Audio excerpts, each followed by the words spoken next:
so many exciting things on the slate. I can't wait until we can announce them, but I'm just really proud of what we're creating. My husband is loving it too.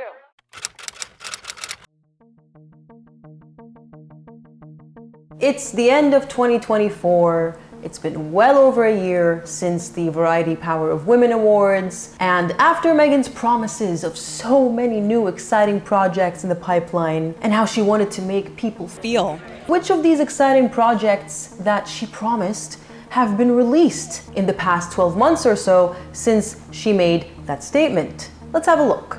We had the Meghan Markle fashion show in Whistler, formerly known as the Invictus Games. We had the non-launch of American Racism Orchestra, also sometimes known as American Riviera Orchard. We've had Jam, a fake royal tour in Nigeria, more Jam. Oh, Jam and Dog Biscuits, hijacking parents' grief, another fake royal tour in Colombia, and Polo, which I haven't watched yet, review pending, but from the looks of it, it ain't doing too well. And that's it. We are halfway through December. The year is over. Another year of broken promises and flops. Now, this has been a common theme in Meghan and Harry's lives, but particularly in Meghan's. Because let's not forget, once upon a time, before her ripped jeans debut in 2017, the Invictus Games were doing quite well globally, attracting the likes of world leaders. And Harry seemed to be thriving. But when it comes to Meghan, if you look back at her life, ever since a young age, you will notice that once again, as is the case with virtually all her problems, when it comes to her flops, she is always, I will say, the common denominator.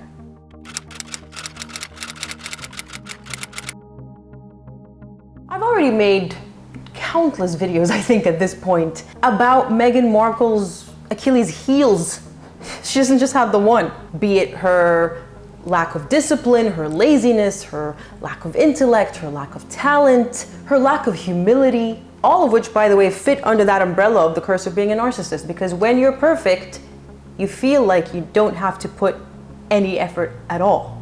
But I read an article very recently, only yesterday in fact, about the Polo documentary that just released. But this article was published, I believe, a day before the documentary was out. And in it, a source claimed something that made me realize what could perhaps be Meghan's major, biggest Achilles heel. But hang on tight, because I want to do this chronologically. Now, I'm going to be mindful that some people who like Meghan somehow find their way to my channel time and time again. I mean, you know what the definition of insanity is. Things aren't going to change here. We're not going to suddenly start being fangirls. But I digress. They keep finding their way here, and I'm sure they'll say, what do you mean she's never been successful, or she's always had flops? What about her career as a Hollywood actress, or as the founder of the TIG, as an influencer? Or how about that time she was working at the Argentinian embassy? Well, how about we start there? Her early activism, as it were. We know that the dishwashing liquid commercial, that is virtually her only accomplishment, because it's what she keeps repeating over and over and over again, even though she was only 11 to 12 years old when it allegedly took place. We know that story is false. Vanity Fair didn't include it in their cover story, Wild About Harry from 2017, because they couldn't verify it. And a few years after that, Tom Bauer revealed in his book, Revenge, that it was all a lie, that her father created for her benefit, to boost her confidence. So she knows this now. Even if she spent her whole life believing her father's lie and repeating that story because she genuinely thought it was true, which I somehow doubt. Now that she knows the truth, you think any respectable person would put it to bed. Because it's embarrassing, really, at this point. So that first story, sorry to all her followers who clearly never read Revenge, it just didn't happen. Second, we have her very brief stint at the Argentinian US Embassy, which she told Rachel Ray very famously that she worked at the embassy and had a career in politics. Did you ever get a job working in politics? I used to work for the U.S. Embassy in Buenos Aires, and yeah, I don't know. It was another life. Let's say I've had 9 lives, but so cool. Yeah, it's been really great. And then she decided, oh, I want to be an actress, and left politics behind. Well, we know the truth of that story as well, this time thanks to Meghan's family members, who told us that it was just a student internship that her uncle secured for her by pulling a few strings. And she lasted, what, barely 5-6 weeks because she failed the entrance exam. Now, I've got nothing against failing, you know, not everyone is cut out for everything. And Meghan was actually quite upfront in the past about her weakness when it comes to mathematics, which was a major component of that test. I'm not shaming her for failing. I'm just showing you that when Meghan encounters difficulty, she gives up, she quits. And if she succeeded at something, it was either through someone else's assistance, which we'll get to, or in the case of the dishwashing liquid commercial, it was fiction. All right, so that's what I'm trying to do here. That's the theme of what we're trying to do here. Meghan Markle doesn't have what it takes to see things through. Finally, when it comes to her activism, we have her very brief stint again. You see a common theme here with the UN. Now, she likes to pretend that she was an ambassador for the UN and, you know, she was a key component of the organization, when the truth is, first of all, she begged to get a position. She got it through a man, a hotelier called, is it John Fitzpatrick, an Irish American, or an Irishman, forgive me if I'm getting that wrong. He pulled some strings because he was friends with the Clintons, or Hillary Clinton in particular. And even then, even after all this help, she got in, don't get me wrong. But the heads of UN Women saw right through her. They saw that it was all about her. Her speech, ironically, the one that she's very proud of, was what really solidified the boss's, I suppose, opinion of her and how she really wasn't a good fit because she's in this for herself and not for the cause. Now, she didn't want to be an advocate. She wanted to be an ambassador like Emma Watson and like Angelina Jolie. When she was denied this opportunity because she just wasn't a good fit, she had a hissy fit and quit. Don't forget, she was a nobody and she got in through favors, effectively, and she still expected to be handed a coveted position on that silver platter. Now, when it comes to her humanitarian work, her philanthropy, that seemed really short-lived too. We know she partnered with World Vision to go to Rwanda on that 5-day photo shoot, whatever it was, however many days she spent there, acting like some, typical white savior. Yes, I said white because Meghan Markle is practically Caucasian and also identified as Caucasian in her past. But after that Rwanda trip, after it served its purpose and she caught Harry, she ensnared Harry in her web, she had a trip to India booked early January 2017, which she did go on, don't get me wrong, but she cut it short. She left, she ditched it, and as far as we're aware, she never looked back. She has not worked with World Vision since. Now, of course, you can argue that's not necessarily her giving up per se. It was just, World Vision outlived their usefulness. And fair enough. But why not see the India trip through? She went all the way there. Might as well finish it off and see it to the end. But no, because things probably were difficult for her. It wasn't comfortable. Maybe she thought it wasn't worth it anymore and it just wasn't worth the effort. Maybe it was too hot. Maybe it wasn't that much attention. I don't know. All I know is that when I read that she quit and literally left the trip halfway through, red flags for me. And very much in line with her personality type of quitting when things get difficult or too much. It's like when she left the market in Fiji, if you remember, in 2018. But that was apparently because she saw the UN women were there and she wasn't happy about that. But again, just see your job through, a woman. You're only there for 15 minutes. Why cut it short? Have some resilience in you. And then, of course, we have the Archwell Foundation, which, let's face it, is just piggybacking off other legitimate causes, going as far as plagiarizing pre-existing causes like the Welcome Project, literally ripping off the name and using it for themselves with really no results whatsoever. And their donations are going down the drain. So again, they never seem to see anything through.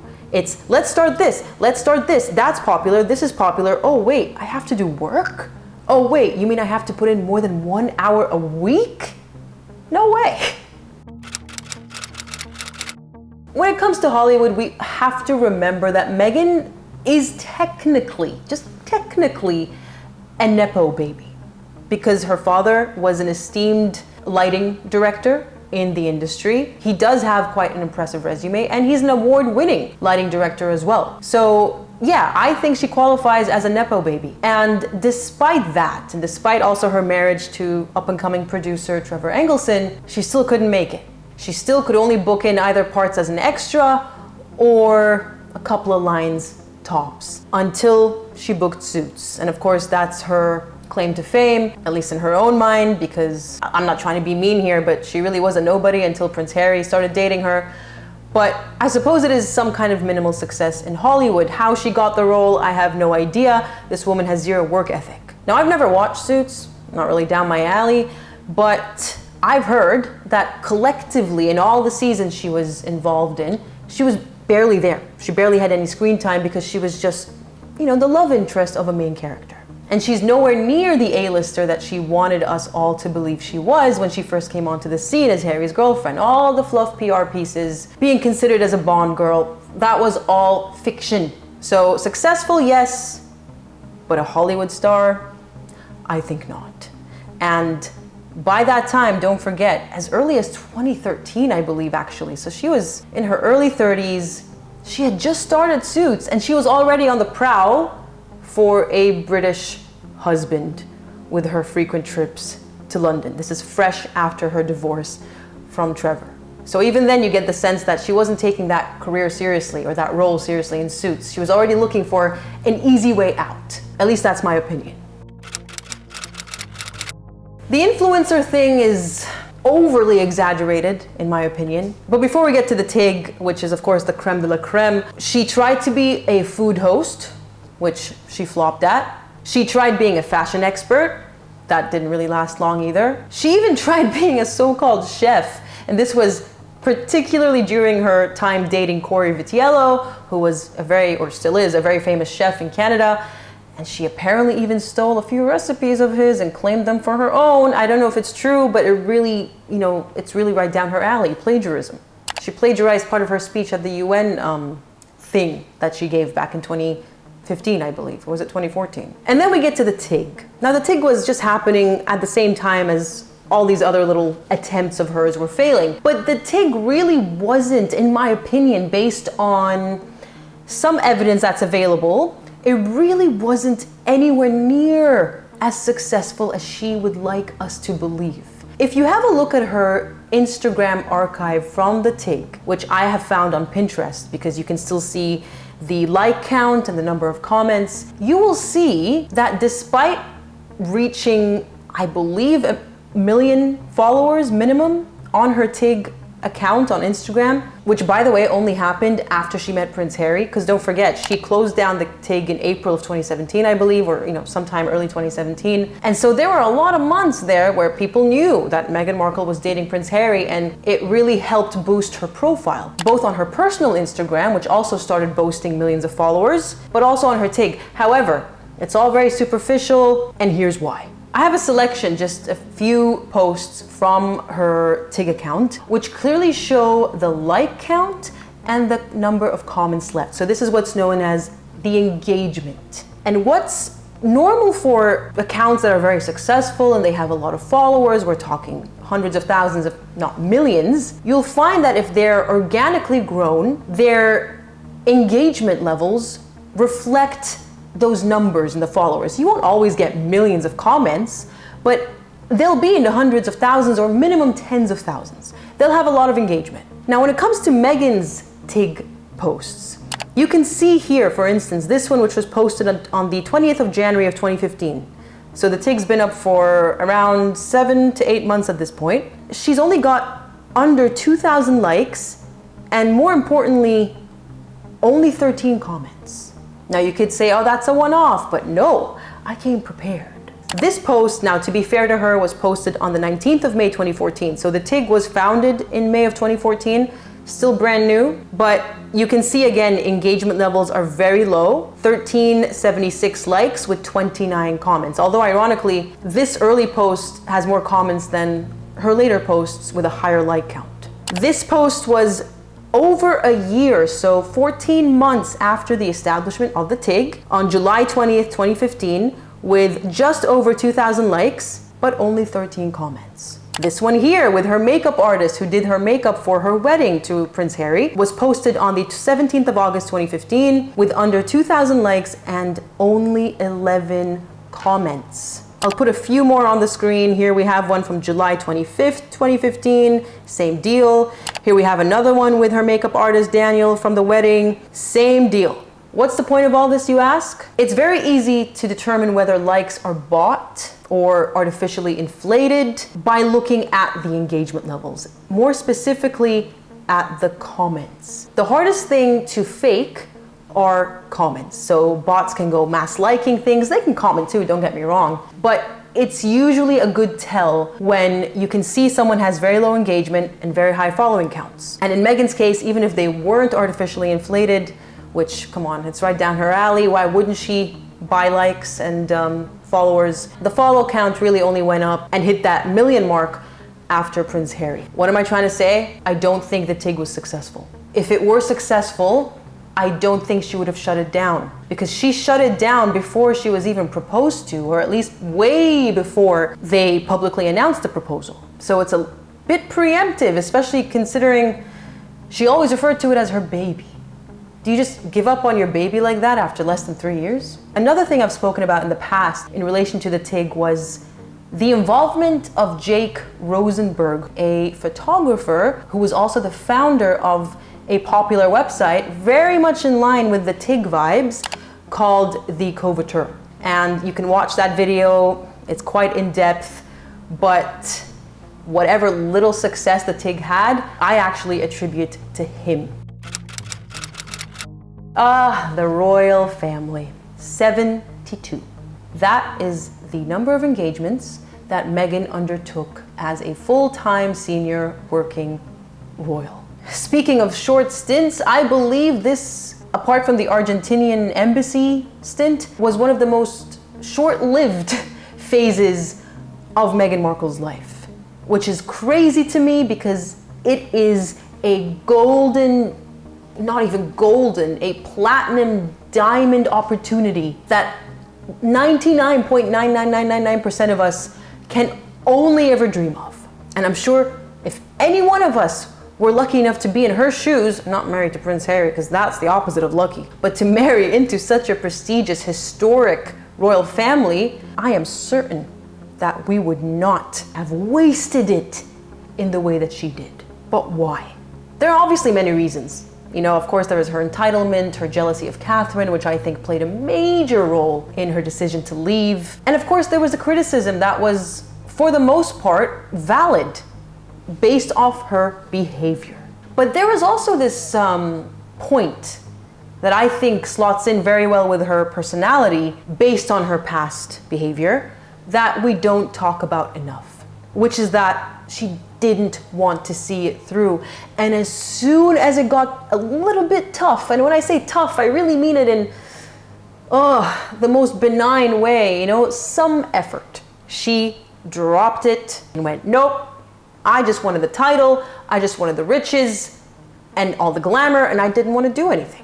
Basically, when she realized that work was involved, she quit yet again, because she doesn't have the stomach for work, and because she is too cowardly to own up to her mistakes and to learn from them and to admit that she's only human.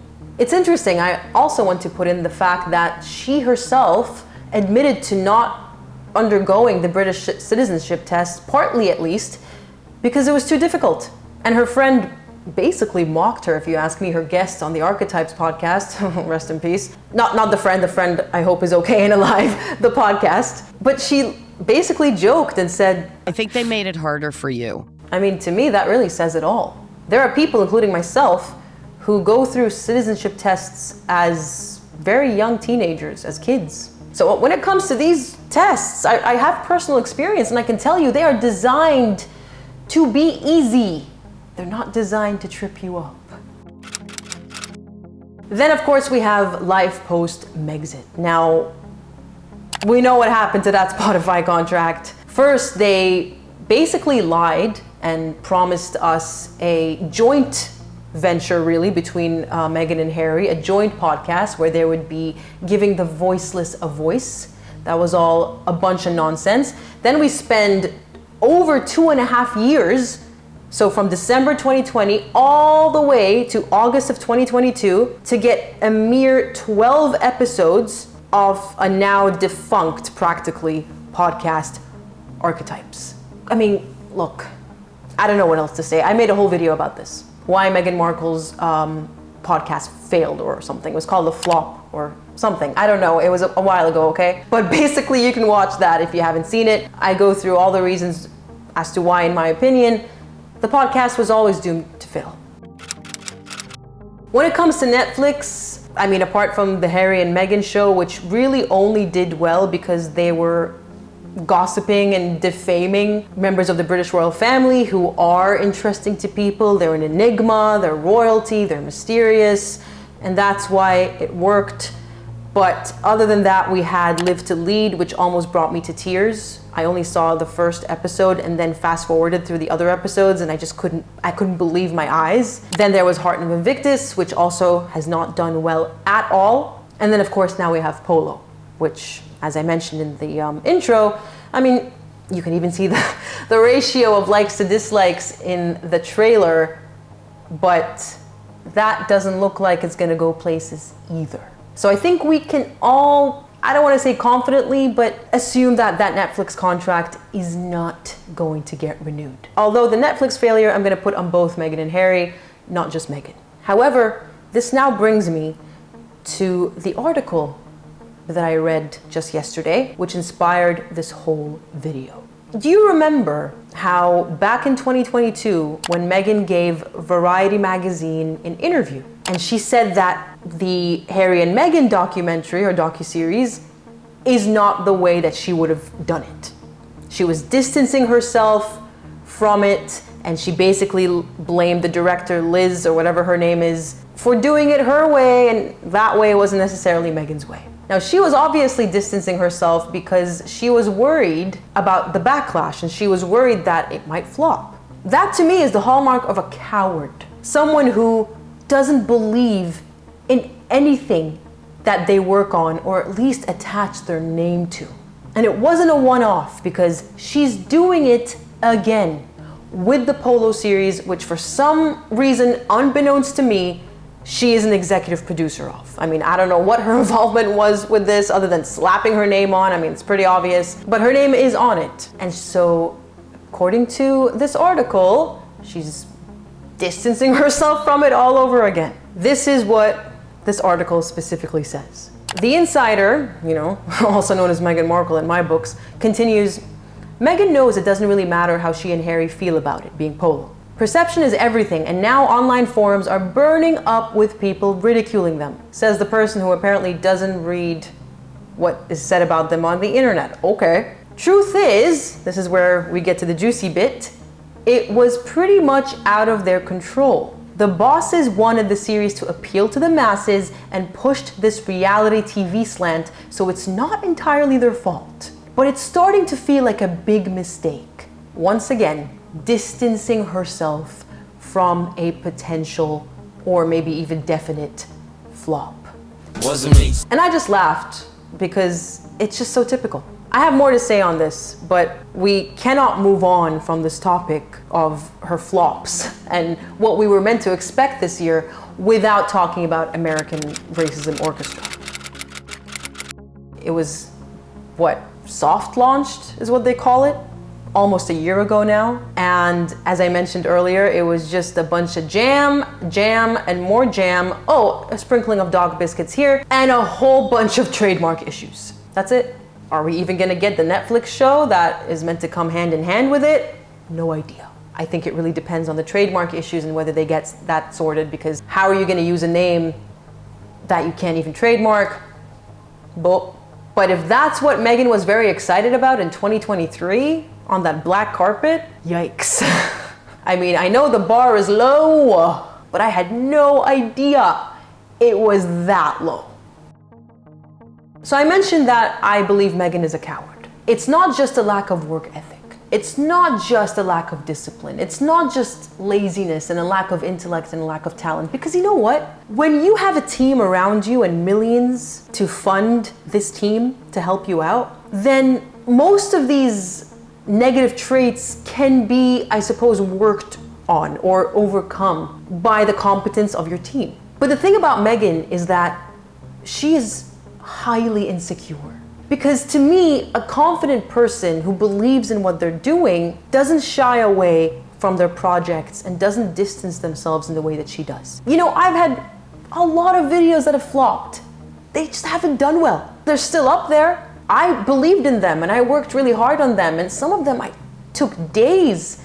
There's this one I made reading out the love letters between Queen Victoria and Prince Albert. It flopped, but it's okay. I liked it, I believed in it, and I'm proud of it.